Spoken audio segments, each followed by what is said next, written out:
Përshëndetje të gjithëve, unë jam Adisa dhe kjo është videoja ime e parë në kanalin tim të YouTube. Our hearts beat to the city streets. We began to feel the fire. We rise like tall buildings as the chemicals they take us higher. The night's young and it's just begun as she puts her hand in mine. We wanna chase the night, wanna dance to the light, pull the stars from the sky, just two hearts running wild. Never sleep, never stop, as we shout from the top. We're gonna be two hearts running wild. We're gonna be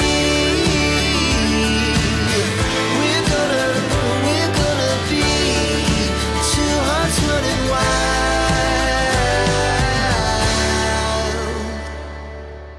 Edhe tani jam kështu në qershor të vitit 2025 për t'ju dhënë juve një tjetër lajm, për t'ju thënë që ju kam gënjur, siç ma kam thënë në Instagram. Jo vetëm unë, hajde dhe t'i gënjeshtari tjetër këtu në video me dëshmi. Kemi qenë ne, jo vetëm, se sigurisht që në këtë kanal kanë qenë shumë njerëz të tjerë që ju kanë kënaqur edhe juve, po e kanë bërë edhe jetën tonë më të bukur. Kemi bërë kaq shumë aventura, kanë kaluar 6 vite që nga videoja pare, besoni dot, edhe ka shumë vajza që më keni shkruar Adisa, unë kur kam nisur videot e tua, nuk isha e martuar, nuk isha fëmijë, sot jam e martuar, kam edhe 2 fëmijë, ose kam bërë fëmijën e tretë edhe të katërt, ndërkohë që këto vitet kanë kaluar. Ndërsa unë po kam bërë aventura edhe sot ja ku jemi. Hajde, e di si jam bërë Mauricio mbrapa, kamerës. Se do të atëherë që t'ja sqaroj. Ose duke që jam shumë në siklet, janë videot më të sikletshme që kam bërë ndonjëherë në jetën time, më kuptoni ju lutem, uroj të më iki ky siklet i madh. Dua të ndaj me ju shtatzanin time për t'ju futur pak në temë. Ishte muaj shkurt kur unë kam marrë testin pozitiv të shtatzanis time, ndërkohë mund t'ju shoqëroj me pamje edhe ndonjë foto. Pasi pash testin pozitiv, sigurisht që e kam ndarë me Mauricion këtë lajmin. Më vonë, gjëja tjetër e radhës ishte të konfirmoja shtatzanin time. Pra, isha realisht shtatzan siç thoshte testi, a ishte çdo gjë në rregull dhe fillova të kërkoja ginekolog për të bërë ekon time të parë. Unë isha e regjistruar në një ginekologe, tek e cila shkova, bëra një vizitë pa termin, pra më tha hajde mbas orës 12:30 që futesh kështu pa radh, por në fund unë u futa kur mbaruan gjithë njerëzit. Më bëri një kontroll vetëm 2 minuta dhe tha po i shtatzan. Kaq më tha. Okej, thash unë, po ndonjë gjë tjetër? Jo, tha i shtatzan, tha duhet vish mbas 3 javësh. Me pak fjalë isha e vogël edhe nuk më dha asnjë informacioni tjetër, po kjo mënyra se si mu përgjigj, ndoshta nga që për mua ishte emocion shumë i madh. Dhe në ato momente ndalova dhe tha do lëm një termin tjetër. I thash, okej, por kaq për kësaj radhe? Po, tha, kaq për kësaj radhe. Edhe i thash, jo, mos ma li terminin tjetër, po kështu direkt. Nuk e di si mund t'i kem tingëlluar, por i thash, jo, nuk vi herës tjetër. Më tha, pse nuk vjen? I thash, sepse nuk më pëlqen mënyra si po më trajtoni. Okej, jo, pastaj filloi të më sqaronte që për momentin nuk themi dot asgjë, sepse është thjesht një gjë e vogël, nuk ka rrahje zemre, nuk mund të shikojmë asnjë lloj gjëje tjetër përveç se faktit që të konfirmojmë shtatzanin. Ndoshta kjo ishte krejt normale, po jo për mua dhe hormonet e mia në ato momente dhe në stresin tim dhe anktin që kisha unë. Pastaj thash në rregull, ma cakto një orarin dhe do jua komunikoj në telefon. Të nesërmen më marrin prap në telefon, më merr shefja e klinikës edhe më thot mua që haja Disa, më kanë përcjell informacionin që ti ishe dje këtu, bëre një vizitë, je shtatzan dhe nuk të pëlqeu shërbimi. Kështu që tha, a mund të vish për 2 ditë, ta bëjmë bashk vizitën kësaj radhe? Dhe i thash që okej, mund të vi, por ndërkohë unë po kontrolloj edhe për një ginekologe tjetër. Pas 2 orë gjysmë që merja vazhdimisht ginekolog në telefon edhe më thoshin jemi full. Fillojmë nga maji 2025, ndërkohë që ishte shkurt. Dhe e gjej një doktoresh tjetër, ishte gjermane, është doktoresha që unë di që mësot dhe lë një takim. Takimin e kisha një ditë para se që kisha lënë me ginekologen e parë. Tash do shkoj të ta provoj, nëse ajo më pëlqen, atëherë nuk do shkoj atje. Shkoj te ginekologja gjermane, vjen dita për të bërë ekon. E bëra ekon dhe më thot, urime, je shtatzan, po testi është okay, tha. Shtatzania duket shumë mirë, është në pozicion të rregullt, por tha nuk kemi rraje zemre, pra bebit nuk mund t'i ndjejmë zemrën, tha, sepse është shumë i vogël. Ishte diku te 6 javë e pak. Ndërkohë unë isha futur, kisha googulluar se kur mund t'i ndihen rrahjet e zemrës bebit. Në ato ditë që isha, supozoj ti ndjeja rrahjet e zemrës, dhe i them doktoreshës që shiko se ka ndonjë problem, edhe më thot nuk ka asnjë problem, thjesht duhet të bëhen ditët, kështu që duhet të kthesh mbas 3 javësh. 3 javë për mua sigurisht që ishin shumë, por do prisja, ç'a do bëja? Lexoja vazhdimisht në internet, mos e bëni si unë, që çfarë ndodh nëse bebi nuk ka rrahje zemre, sigurisht nuk jeton edhe nuk vazhdon më tutje e gjëra të tilla. Dhe doktoresha para se t'ikim më thot, të lutem tha herës tjetër me që do dëgjojmë rrahjet e zemrës së bebit, mund ta marrësh edhe bashortin, është i lejuar të vi këtu me ty dhe ta shikoj këtë eksperiencën e të dyve. Okej, tha shumë faleminderit dhe gjithë sjellja e saj më ngrohu shumë, edhe më bëri që të marr edhe ginekologen tjetër në telefon dhe t'i them shiko se unë do ta kanceloj terminin, nuk vi, mund edhe të më të regjistroni si kliente shtatzan, sepse këto janë procedurat, po doni më shumë detaje në një tjetër video. Mezi kanë kaluar ato 3 javë, nuk kanë qenë 3 javë fiks, po le të themi 2 javë, 5 ditë. Dhe atë mëngjes u zgjuam kur erdhi dita e takimit, edhe Maurica zvishu bukur se do marr dhe kamerën, edhe merr edhe ti telefonin tënd që unë të filmoj reagimin e të dyve ne në ato momente kur ti dëgjojmë bebit rrahjet e zemrës. Dhe vjen Maurica edhe unë, si dy njerëz të friksuar, nuk mund të them që ishim të lumtur në ato momente, se është diçka e re, edhe nuk e kupton. Sot jam e gëzuar, sot është diçka që ka marrë jetë edhe ka filluar të mësoj me atë ide, po nesa atë ditë isha thjesht njëri i friksuar, të paditur sidomos.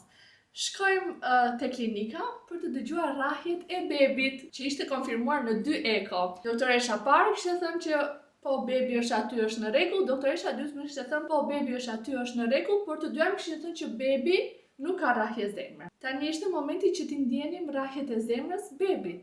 Po ç'a ndodhi? Ti le ta shihni videon? Shikoni videon e asaj dite, edhe pse disa pamje nga emocionet janë bërë thjesht të zeza, sepse e humba, unë edhe Mauricio bashkë. Shikoni videon. You can see the heartbeat here? No. Here. And this is number 2. 2 babies?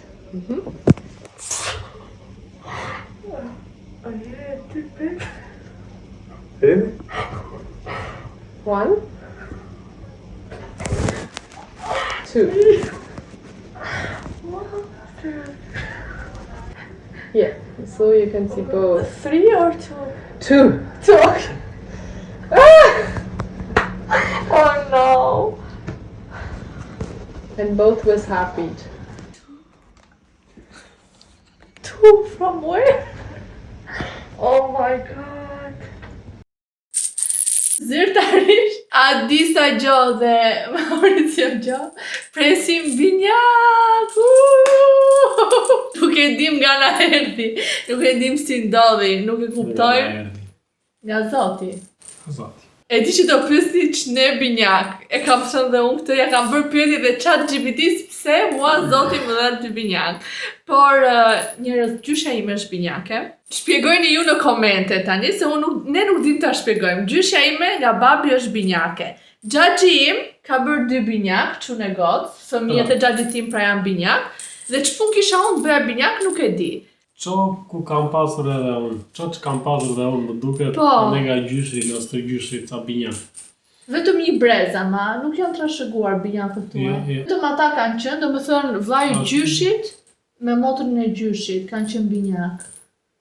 Jo. Nga gjyshi jam duke. Më duke. Apo nga gjyshi, okej, nuk e mban më mirë, do i hyp pemës familjare, dhe më sot nuk e kemi gjetur, por Në kërceli. Zoti na ka bekuar me 2, jo me 1. Si unë ndjeve, pak të tregoj pak atë momentin e videos se të ka iple telefoni nga dora.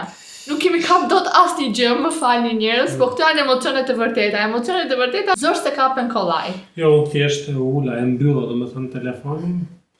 Pastaj kur tha ajo baby 2, domethënë pak mos e dëgjova gabim, ndoshta.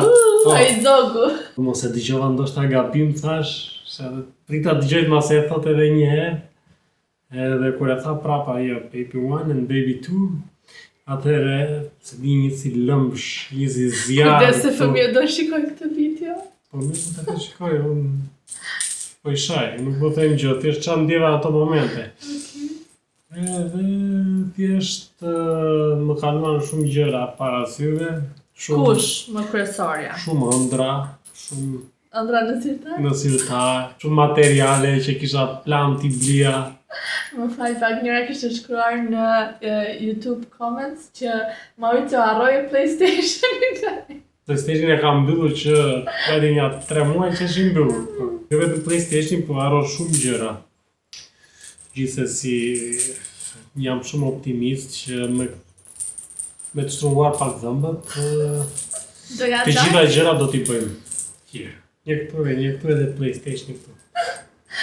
Thot, njerëz, kurdo që jeton afër nesh në Gjermani, ju lutem abonohuni në shtëpinë tonë, kemi nevojë për ndihmën tuaj. Jemi 2 të rinj që do presim 2 bebe njëkohësisht, nuk është fare e lehtë kur e mendoj. Por pranojmë ndihma. Ju lutem na ndihmoni. Ndihma, këshilla, Po. donacione. Ky ishte sekreti jon. E kam patur shumë vështirë që të them fëmi, se më duket sikur i hyja në hak fëmiu tjetër, por doja që ta kaloja dhe ekon morfologjike që kisha, të sigurohesha që çdo gjë është mirë dhe pastaj ta ndaja me juve. Dhe po kjo ishte lajmi i fundit, i para fundit, se të fundit kemi gjinin, po këtë nuk e di mas vetë, kështu që do na duhet të presim deri në datën 14 ose 15 qershor, se kemi ndarë akoma. Do shkojmë në Shqipëri për gjinin e bebit. Qa do doje të ishim? Hajde njerë. Gjithë, po t'i pyesësh gjithë. Po, do i donin 2 gjinit. Një vajzë edhe një djalë. Po në qoftë se si shta doktoresha tha me shumë mundësi janë nga e njëjta vezore, që do të thotë mund t'jenë një gjini. Nuk është 100% e konfirmuar. Do ta konfirmojmë në datën 12 qershor. Nëse ndodh që është si dyshimi doktoreshës që janë një gjini, pra mund t'jenë 2 goca ose 2 çuna, kë do preferoje? 2 çuna. O zoti madh, këto burrat nga Vlora. Po do dëgjojnë gocat, po dolën gocat. Gaza, si të gaza, të dhe shpia. Ju qa mendoni që do jenë njerëz, edhe t'ju lë me kaq që pastaj të vazhdojmë në videot e radhës, do t'ju marr me vete në çdo vizitime, do t'ju marr me vete edhe te simptomat e mia të shtatzanis, por shqyr i hoqa sikletet dhe ju a tregova të gjitha gjërat e vërteta. Tani vazhdojmë normalisht. Pa Mauritius, faleminderit që ishe me ne. Ishte kënaqësi. Edhe tani presim si do reagosh kur nëse dalin vajza. Kur ma vesh që janë vajza. Do t'i them fotografit po dolën vajza i që ka mërë nga Mauricio se... Do mërzite? Jo. Ja. Pse do mërzite? Po nga që ke qeva djem. Pa mirë. Në 3 jemi. Jo, unë s'bëj më për vete. Ciao njerëz, Kemi rrugë edhe para. shihemi te videoja radhës. Ju dua! Kanali Ja, e për disa Top gjohë Channel. së shpejti edhe me Twitter!